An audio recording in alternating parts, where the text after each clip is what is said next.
লাইলার প্রেমো পাগল হয়ে গেছে, যেমন দেখো গিয়া সুলতানার প্রেমো নাতি পাগল আর লাইলার প্রেমো লিটন পাগল। এই যে মালচাল খাইছে মনে করো, মাত্তা শুনো না। আরে বিয়া করতে যদি আমার বাপের খালি পিঠা বেচা লাগে, আমার মার যদি গরু বেচা লাগে, আমার সবটা যদি বেচা লাগে, আমার এই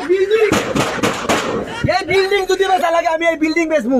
লাইলারে আমার বিয়া করতে হইব। আসুরিত কারখানা হে, তার মা বাপর অল কমপ্লিট সকলতা বেশি লইব, গরু ছাগল আশ মুরুখ সবটা বেশি লইব। হয় তোর গোটা দেওয়াটা তো বেশি লইতে পারো। আমার কথা হইছে গিয়া তুই তোর ঘরের ভিতরে যে গুণ রাখছত গুঠা গাঠি আলু কলা দলা যেটা আছে সম্পূর্ণ জিনিস বেচিলা, বেচিয়া এক কাম কর, গাড়ি এখন লইয়া গাড়ি চালা। লাইলার প্রেমো পাগল না হইয়া লিটন রিকোয়েস্ট করি আর, বাবা লিটন তুই ইলা পাগল হইস না, নাতিলা খান পাগল হইস না, নাতি পাগল হইয়া সুলতানার প্রেমো ডুব দিলাইছে।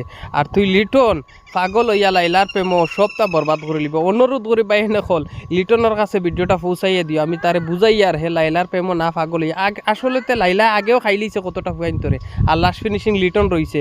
তারে খাইব গিলা জানো নি, ভিতরে হারানির লগে খইয়া যাইব গিয়া, মানে তার গড়ের ভিতরে হামানির বাদে খইয়া যাইব গিয়া। লিটন অনুরোধ করি পাগল হইস না রে ভাই, বালা ফুড়ি এগু দেখিয়া সুন্দর হিসাবে বিয়া শাদী করতে পারবে। লিটন পাগল হইস না।